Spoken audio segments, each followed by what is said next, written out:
I would like to reiterate that throughout this process of securing the special education resources and related services that your child needs in school, that you keep them abreast of the process, that you keep them by your side along the way, and that you consistently get their input about what's working for them in schools and what's not working for them in schools.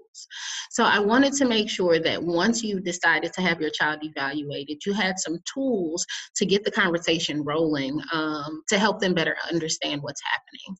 So for grade schoolers, my younger kids, there are a few recommendations I have. First of all, discuss what's fun and what's hard at school. Don't just dive right into the conversation. Kind of ease your way all the while learning more about how your child perceives schools and what works and what doesn't work for them.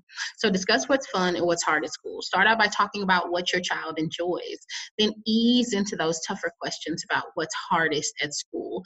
It doesn't matter if your child identifies the same concerns that you share. Just make sure that they're talking and answering the questions. They can mention anything that's challenging. You might learn something new that you hadn't even considered.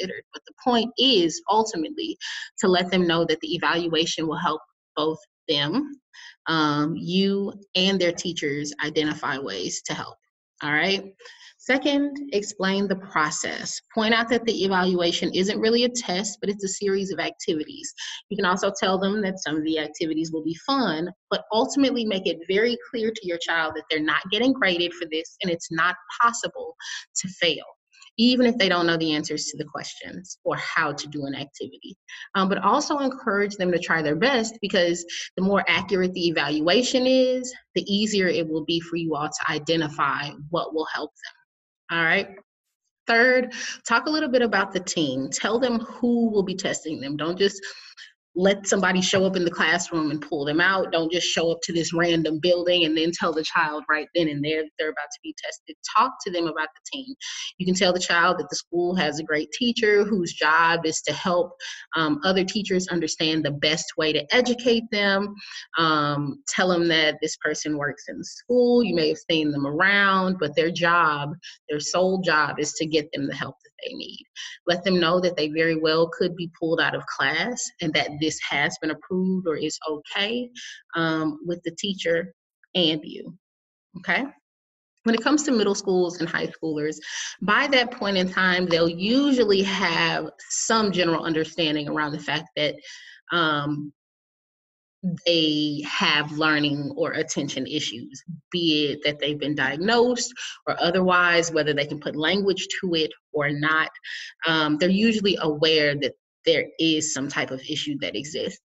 And so being that they are in these settings, it also might not be foreign to them that usually this could result in them receiving special education services. And so it's important even still to address concerns that your child might have. So some things you could talk about similar to grade schoolers is your child.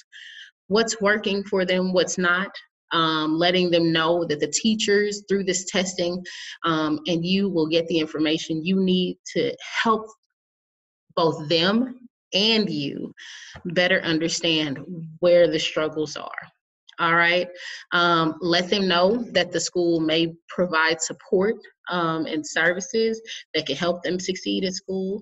And those could include anything from how they're taught to changes to the work that they receive to things like accommodations. So maybe we might be able to get you some extra time on those tests. And so just letting them know that this is a part of making school work for them. All right. And also let them know that the school will be aware if it's necessary for them to be working with other teachers or specialists, and that they do have permission to take advantage of those resources to the extent that they will help them succeed in school. So some other concerns exist around the actual process of being evaluated, and how this might socially impact them. Because once we get to that middle and high school range, image means a lot. And unfortunately, with labels and stigmas oftentimes associated, with special education services, it's difficult for students to escape those. And so the more you are able to empower your student to put into words what they're struggling with and the benefits of what's happening, the more they'll be able to, first of all, feel empowered by it, and feel motivated to take advantage of these resources, but also to advocate for themselves when they are approached with people who don't really understand the benefits of special education. All right, so teaching your children to educate or advocate for themselves, as well as build their confidence around how this service will benefit them, will really help them in those socially challenging situations. And so also try to remember that the goal of your talks is to make your child feel comfortable about an evaluation. They should understand that this is the best way for you and their teacher to come up with a plan that will give them the help that they need. And so yeah, if you need any additional pointers that are more specific to your individual situation and having this conversation with your child, I'd be happy to give them. Those are just some basic conversation starters for dialoguing with your child, both grade school and our middle and high schoolers, about the process they're going to embark upon to get their help, the help that they need. All right, so let me know if you have any additional questions.